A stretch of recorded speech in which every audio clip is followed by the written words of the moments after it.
día, tiempo nuevo. Julio, ¿qué tal?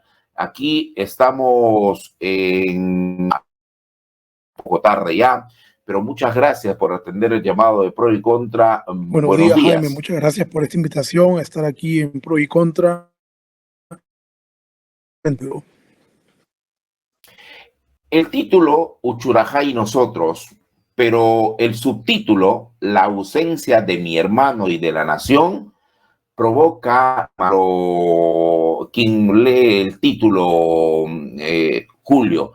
La ausencia de mi hermano y de la nación es información recogida, es un testimonio de parte tuyo. ¿Cuál es el tema principal de este libro sobre Uchurajay? Seguramente no todos los que nos están viendo saben que el 26 de enero de 1983 Jorge Luis Mendívil, que fue hermano mío. Entonces, en el libro, la verdad, lo que yo tematizo es la de los sucesos de Uchuracay, cómo mi familia se ve confrontada con la violencia política y cómo a través de esa experiencia vamos, digamos, estrategias de supervivencia, tanto en el caso de los que deciden luchar para esclarecer los hechos como los miembros de... No hay no hay un consenso dentro de la familia en decir esto es lo que vamos a hacer todos, sino cada uno va buscando su propia manera. Personajes, digamos, centrales del libro son, por supuesto, mi hermano Jorge, mi madre, que fue una defensora de los derechos humanos, que familias de los periodistas, y también la figura de mi padre, que él más bien se mantuvo alejado por mucho tiempo de todo lo que fue también la lucha por la defensa de los derechos humanos en estos tiempos tan difíciles donde pues el Estado también incurrió en el uso de la violencia, ¿no? Esta doble actitud o actitud diferente, mejor para decirlo, entre el papá y la mamá de Jorge. Que ver simplemente con las simpatías políticas de cada uno, ¿no? Mientras que mi madre, como madre, se sintió pues obligada a pedir justicia por su hijo. Mi padre, por razones políticas, creo que decidió mantenerse al margen, ¿no? Y que en verdad es interesante, de hecho, algo que pasó en la sociedad peruana, que no solamente es la actitud de mi madre o de mi padre, sino que hubo durante esos años gente que los derechos humanos y otras personas que decidieron hacerse de la vista gorda, ¿no? Además, porque es cierto peligrosa, no quiero decir de que no haya motivos para no haberse abstraído del ponerse en peligro a uno mismo, ¿verdad? Entonces yo trato de reflexionar sobre esto, ¿no? Sobre cómo un mismo hecho de personas que se han visto, bueno, en verdad en tres personas, porque yo hablo también de mí, ¿no? En personas que se han visto afectadas por esta muerte, ¿no? Y cómo cada uno va buscando sí, también llevar sus traumas y también llevar sus dolores, ¿no? Y tú hablas de la actitud paterna y materna Mendívil ante este hecho doloroso en estas más de 4 décadas. ¿Cuál ha sido, Julio? Lo cuento en el libro. Cuando el juicio comienza en Ayacucho, yo me voy a vivir a Ayacucho con mi madre y soy una de las personas de Ayacucho. Yo en ese momento era muy joven y no tenía un estudio regular, entonces decidí irme con ella. Y aunque nuestros pareceres políticos eran muy diferentes, los dos nos sentimos muy comprometidos con la búsqueda de justicia. Sin embargo, siempre busqué maneras de no ser una sombra de mi hermano, porque evidentemente cuando yo empecé a escribir, empecé como haciendo periodismo musical, y claro, el comentario general era, tú eres el hermano de Mendívil, tú eres el hermano de Mendívil, ¿no? Y pues yo me di cuenta que generar una propia personalidad, que la gente me valore por lo que soy y no solo por ser el hermano de alguien, ¿no? Entonces, en verdad es también es cierto, me he ocupado mucho en muchos aspectos de Uchurajay. También es cierto que siempre traté de mantener un espacio mío donde no me una víctima de la violencia, sino también una persona con agencia propia, que busca su propio camino, ¿no? Y Julio, tú has hablado de que es también, pero uno cuando escucha, por lo menos periodista, cuando escucha Uchurajay, dice, ¿encontró justicia?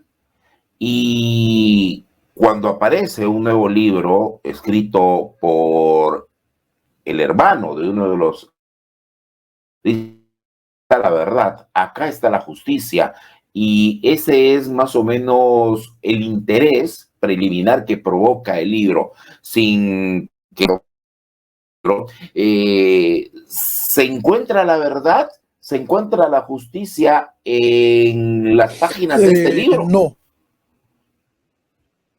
Es que tampoco es la intención del libro, ¿no? O sea, yo ¿Ya?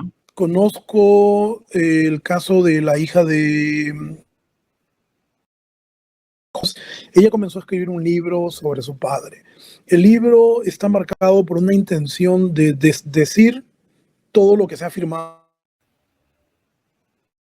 Y conozco varios textos, en verdad, o sea, hay una serie de textos, Ponciano del Pino, los hermanos Taipe Sánchez, en fin, el informe de la Comisión de la Verdad, el informe de la Comisión Vargas Llosa. Todo el mundo trata de construir una verdad. Yo lo que trato de mostrar en el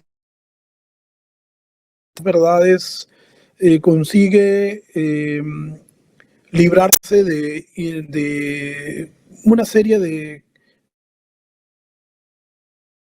¿no? O sea, no hay ningún discurso que sea plenamente explicativo. Entonces, no sabiendo lo que ha pasado realmente y no teniendo la posibilidad de tener acceso a la verdad desde el punto de quien sufrió la violencia, porque quienes explican la verdad siempre lo explican desde una posición con intereses. Pongo un ejemplo que ha hecho Ponciano del Pino, que es un historiador peruano, ayacuchano, que ha hecho entrevistas para la Comisión de la Verdad, ¿no? Y él hizo un trabajo muy personas que habían sido víctimas de la violencia. Y ellos le cuentan una serie de cosas sobre el caso, pero la mayoría de las personas que le cuentan eso no son las personas que los hijos de la, o sea, como decir, la segunda generación. O sea, ya iba con un filtro, ¿no? Él llega a hablar con uno de los por la matanza, pero evidentemente esta persona tiene un interés en mostrar una verdad que es favorable a él, ¿no es cierto? Y que no aparezca. Por otro lado pasa lo mismo. Yo creo que dentro de la izquierda de los 80, sobre todo en el diario de Marca, hubo una intención muy clara de querer culpar a los militares de pruebas concretas de esto, ¿no? Entonces, yo lo que hago es mostrar todas estas verdades que han ido surgiendo de Emilia, desde... No hay una sola verdad, ¿no? No, hay varias, y trato de mostrar las... ¿Y todas esas verdades no se contradicen, Julio? Sí, se contradicen, por supuesto. El curso de que los campesinos mataron a los periodistas sin ninguna injerencia militar. Hay el discurso de que sí hubo injerencia militar, no está demostrado. Y hay muy pocos elementos que nos permitan hablar de una participación activa en la matanza. Si la ha habido, pues supongo que habrán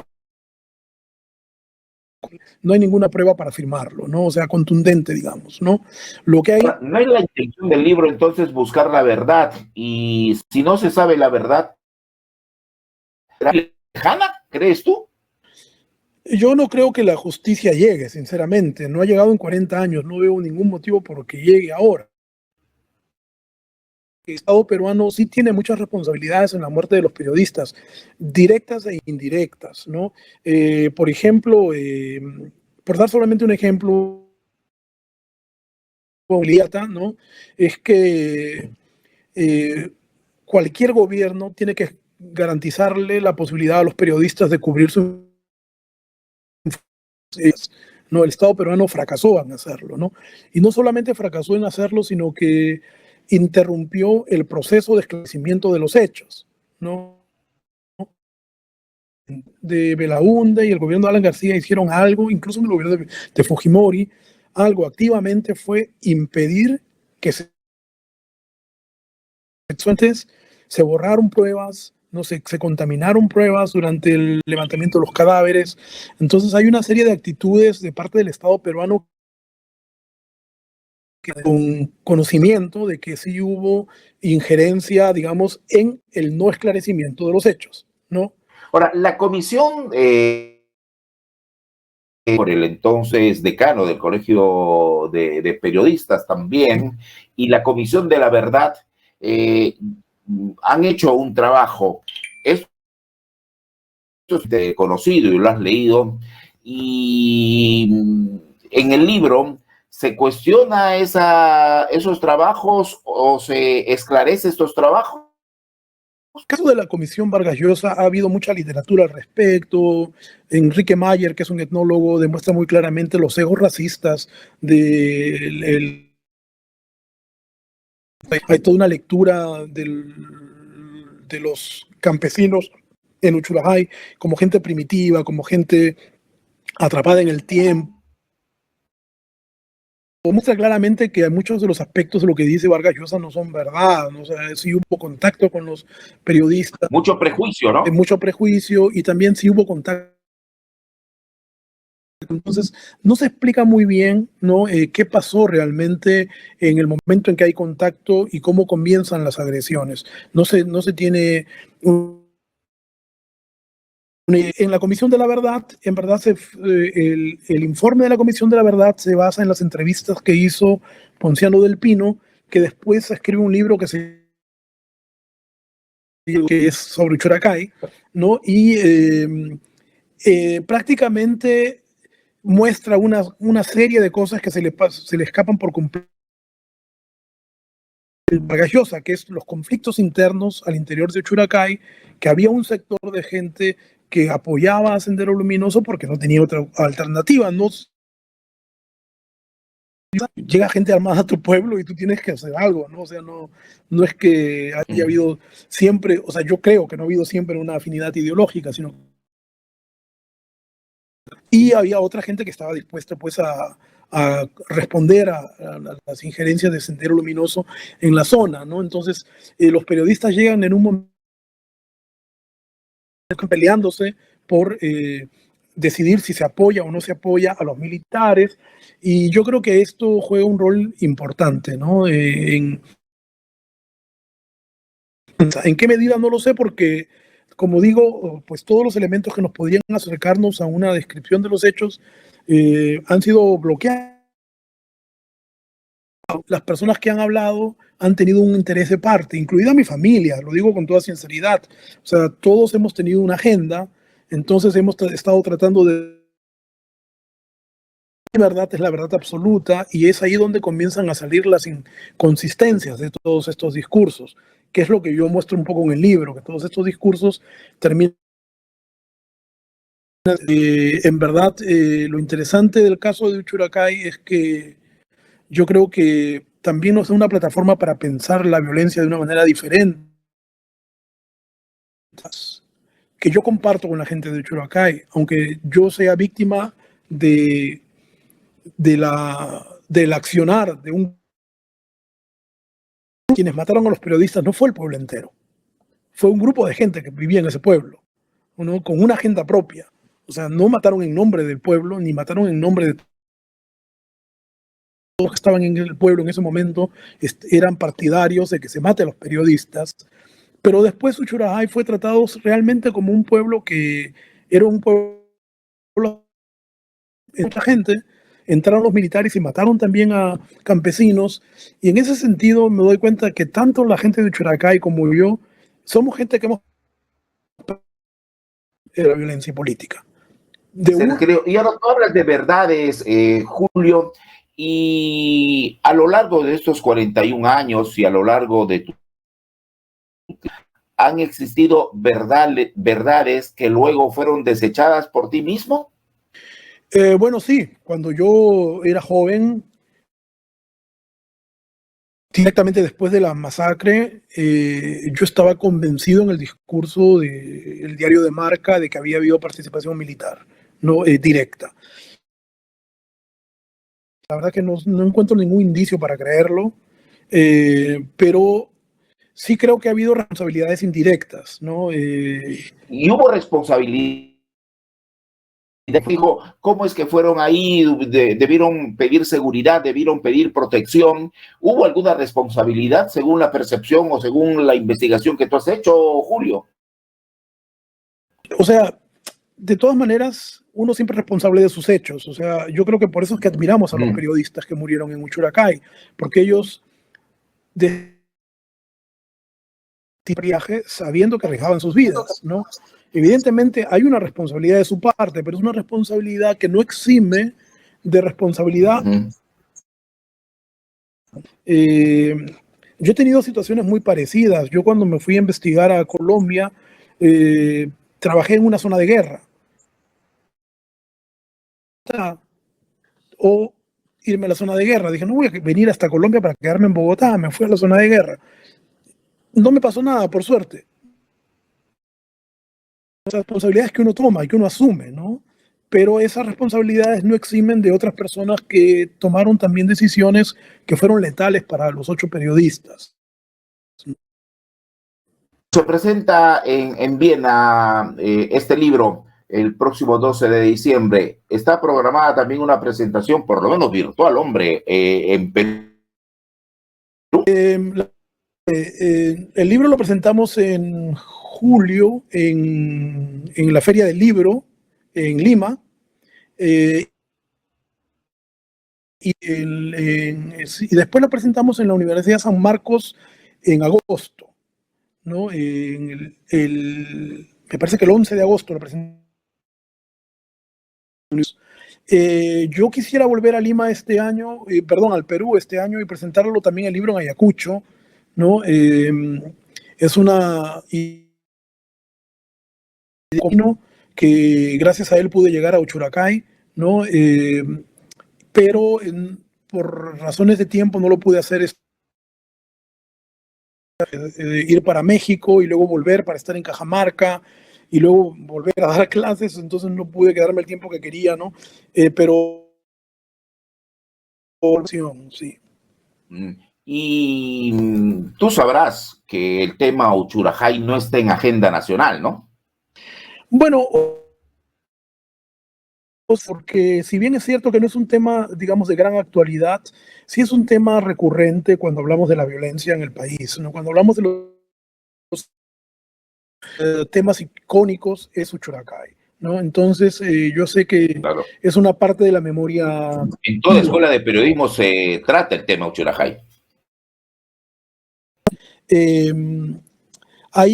Yo creo que hay un discurso bastante interesante en el Perú desde hace unos años.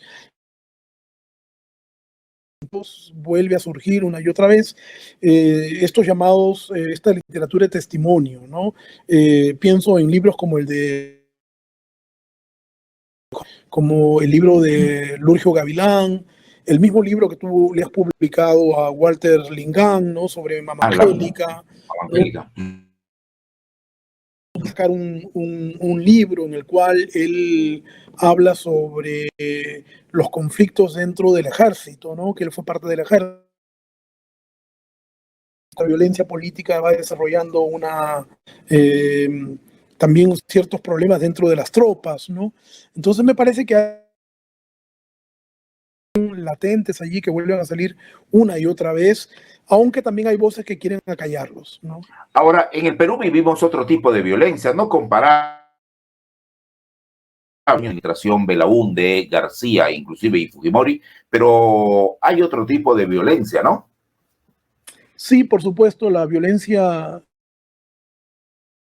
El gobierno de Dina Boluarte se ha matado gente y que además esas muertes siguen siendo impunes. O sea que se da un caso bastante en los 80 de nuevo, ¿no? Solamente que esta vez no hay una parte beligerante. Y yo quiero decir que dejar muy en claro que yo no tengo ninguna simpatía con Sendero Luminoso. En mi libro critico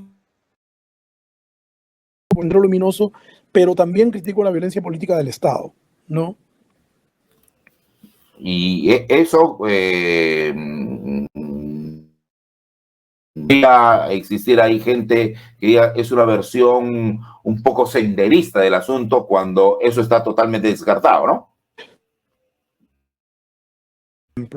Mucha gente cuando habla de Uchucchacay dice que después de la masacre Sendero entró a vengar a los completamente falso. Sendero sí realmente entró a Uchucchacay y mató gente, pero no para vengar a los periodistas, sino para vengar a la gente que estaba en Uchucchacay, que eran afines a ellos. O sea, no tenía nada que ver con los periodistas, ¿no? El ensañamiento que tuvo Sendero Luminoso con Uchucchacay, que fue terrible y me parece, pero no estaba motivado por defender a los periodistas. Uchucchacay sufrió la violencia del Estado y de Sendero Luminoso como lo sufrieron varios pueblos en esa época, ¿no? Justamente es por eso. Y eso es terrible. Por eso es que yo digo en el libro que tenemos elementos comunes. Las personas de Uchucchacay de una manera violenta, ¿no? Por parte del Estado o por parte de grupos beligerantes, ¿no? Y hay un montón de elementos que nos pueden llevar con la idea. Mira, te comento que en verdad el libro originalmente no se iba a llamar como se llamó, ¿no? Se iba a llamar La sangre de todos, ¿no? Los autores me pidieron otro nombre, al final nos pusimos de acuerdo en Uchucchacay y nosotros, ¿no? Que tiene varias. Uchucchacay y nosotros mi familia, Uchucchacay y nosotros los peruanos, Uchucchacay y nosotros los que vivimos la violencia. O sea, puede leerse de una manera polisémica, ¿no? Y a mí me parece polisémica, ¿no? Pero una de las cosas que yo tenía muy claro es que en esta idea de la sangre de todos, quiero decir de que realmente de la pérdida, no solamente de un bando, sino de todos, de uno y otro lado, ¿no? Y yo creo que ese es un punto que nos puede volver a unir también. ¿No? Ojalá que no haya puntos que nos lleve a encuentros en un país con tantos desencuentros, ¿no? Exactamente. Por favor, Julio, no quiero desaprovechar esta oportunidad. Se va a presentar en Viena el 12 de diciembre tu libro, pero a la distancia y nunca sentimental, ¿cómo ves el Perú? Pues con todo. Respiras así, duele el Perú, ¿no? Lo veo con rabia, con indignación, con decepción, a veces con esperanza, ¿no? De verdad lo veo con todo, lo veo con añoranza, lo veo con mucha nostalgia y otras veces con mucha esto que le pasó a esta chica, por ejemplo, con el policía que la asesinó, no es una cosa que uno termina pensando, no puede ser, esto no puede ser un país, ¿no? En el Perú hay un montón de gente que está luchando para salir adelante, gente que es honesta, gente que es correcta, que sigue apostando por un Perú diferente. Y eso no te voy a de izquierda, pero ¿te decepcionó la gente de izquierda? Mira, a mí me ha decepcionado mucha gente, ¿no? O sea, tanto de la izquierda como la el democrático tiene derecho a tener una buena izquierda y una buena derecha. Y no tenemos ni una buena izquierda ni una buena derecha, ¿no? Lo que tenemos es una... Y ni un buen centro. En verdad, yo creo que la izquierda más centro es una izquierda demasiado débil, desgraciadamente, y una izquierda como Perú Libre a mí me parece decepcionante, ¿no? Y al otro lado no tenemos una derecha, no tenemos solamente una ultraderecha, que es una cosa terrible, que además negación ópticos, con todos los males habidos y por haber, ¿no? Es terrible, ¿no? Lo que pasa en el Perú. Es terrible. Hay que refugiarnos en la literatura, a ti, Julio, hay que refugiarnos también en la música, ¿no? Sí, pero también hay que seguir actuando políticamente, yo creo que eso es muy importante. Y claro, tu libro es una muestra de ella, ¿no?